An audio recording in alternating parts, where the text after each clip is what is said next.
that a lot of these films have is they were not financially successful or critically. Hollywood has one job: make money. And somehow they still call movies flops when they are secretly printing cash. These 10 films got roasted by critics. Theaters said no thanks. Studios called them embarrassments. But plot twist, they all made bank anyway. We are talking cult classics, DVD empires, and yes, one movie literally has a theme park running right now. Smash that subscribe button before Hollywood deletes this video. Drop a like if you have ever been wrong about something for 30 years straight. Let us expose these so-called flops. Number 10, Donnie Darko, 2001. Released weeks after 9/11, a movie about a falling plane engine didn't stand a chance. It made less than $1 million in theaters, until the DVD market hailed it as a dark masterpiece. Yeah, the timing on this one was brutal. Nobody was rushing to see plane crashes after what just happened. But let us be honest about something else. Nobody understood this movie anyway. You watched it 3 times and still needed Reddit to explain the ending. Do not lie. But then college kids discovered it. Suddenly, every dorm room had that creepy bunny poster. Midnight screenings became a whole thing. DVD sales exploded out of nowhere. The movie about time loops finally made its money. It just had to loop back around through the home video market first. Patience paid off for this weird little film. Number 9, Office Space, 1999.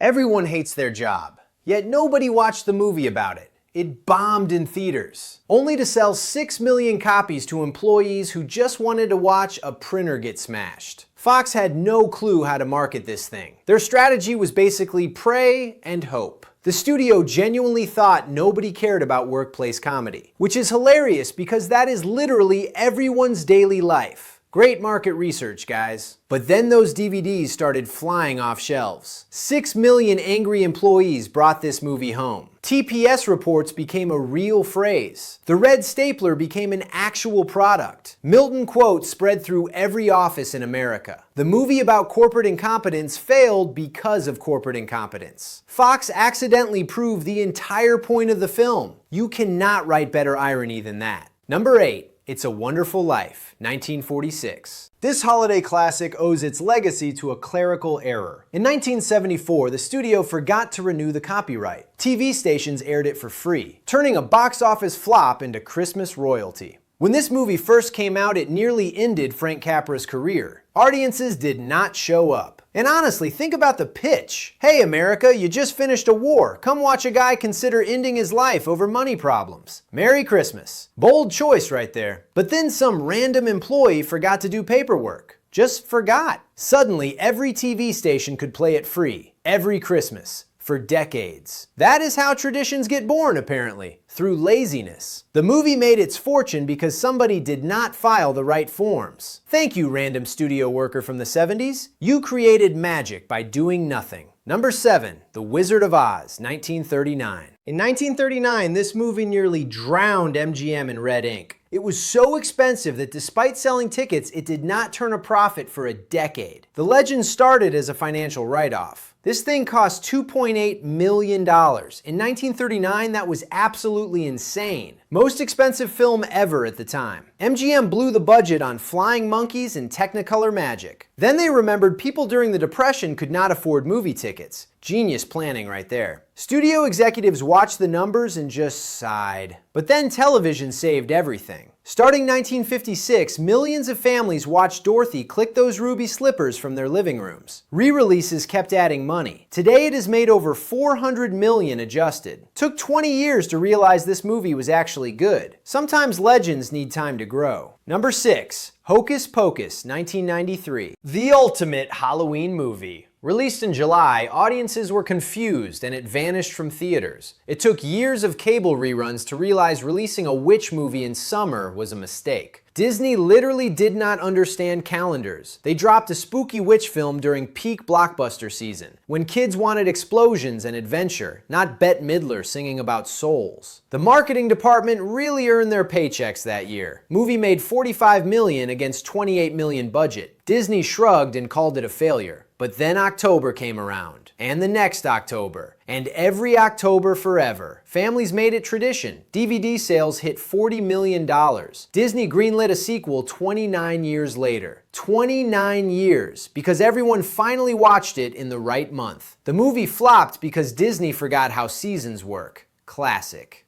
Number 5, Blade Runner, 1982. Is he human or robot? In 1982, even the director could not decide. Audiences were baffled by the studio's forced happy ending. It took 7 different cuts and 25 years to fix the mess. People showed up expecting Harrison Ford shooting bad guys. Han Solo in space, basically. Instead, they got sad robots crying in the rain. Philosophical poetry about what it means to be alive. Not exactly popcorn entertainment. The studio panicked and slapped on a happy ending that made no sense. Ridley Scott hated it. Fans hated it. Everyone hated it. But here is the genius part. They kept releasing new versions. Theatrical cut, director's cut, final cut. Fans bought the same movie 5 different times. The sequel in 2017 brought even more cash. Studio accidentally created the perfect business model. Confuse everyone, then sell them the fix.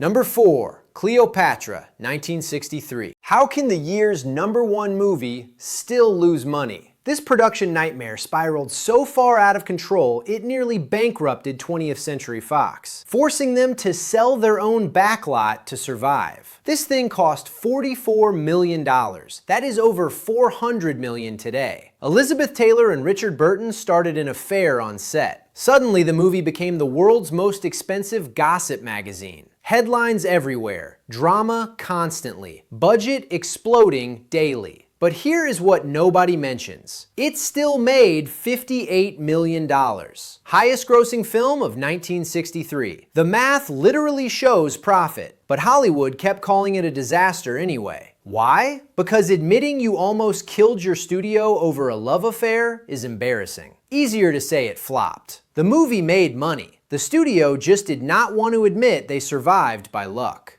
Number 3, Fight Club, 1999. The first rule was do not talk about it. And in 1999, audiences listened. It was booed at festivals. Then it hit shelves, sold 13 million DVDs, and defined the term cult classic. Fox genuinely did not know what they had. The marketing was confused, theaters had no idea how to sell it. A movie criticizing consumerism and capitalism? How do you even advertise that? Turns out you do not. You just wait for DVD sales to explode. 13 million copies flew off shelves. That number is insane. Quotes spread everywhere. The aesthetic got copied endlessly. Every film bro made it their personality. Here is the beautiful irony though. A movie attacking consumer culture became a massive consumer product. People bought merchandise for an anti-merchandise film. Tyler Durden would be so disappointed. First rule of Fight Club. Buy the DVD apparently. Number 2, The Shawshank Redemption, 1994. IMDb calls it the greatest movie ever made, but in 1994 it played to empty theaters. Crushed by Pulp Fiction, nobody saw it, until rentals revealed they had missed a masterpiece. This movie had the worst luck imaginable. It came out the same time as Forrest Gump and Pulp Fiction. 2 absolute monsters at the box office. Shawshank just got buried. Made $58 million against $25 million budget. Decent, but not amazing. Hollywood shrugged and moved on. Then VHS happened. It became the #1 rental of 1995. Number 1. Suddenly everyone discovered this prison movie was actually incredible. Today it sits at the top of IMDb. The greatest film ever made according to voters. And Hollywood originally looked at it and said,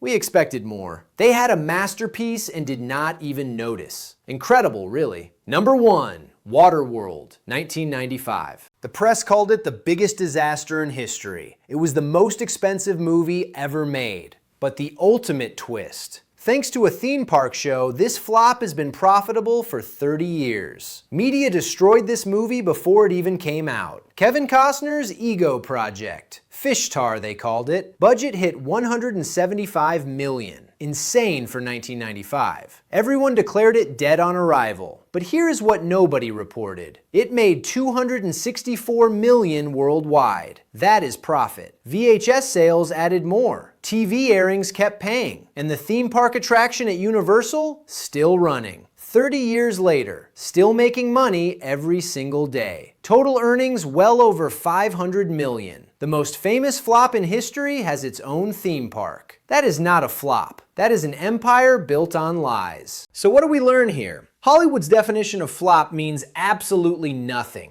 These movies made fortunes, just not on opening weekend. DVDs saved some, TV saved others. One has a theme park. The real lesson is simple. Studios are really bad at math, and even worse at admitting they were wrong. But hey, that is Hollywood for you.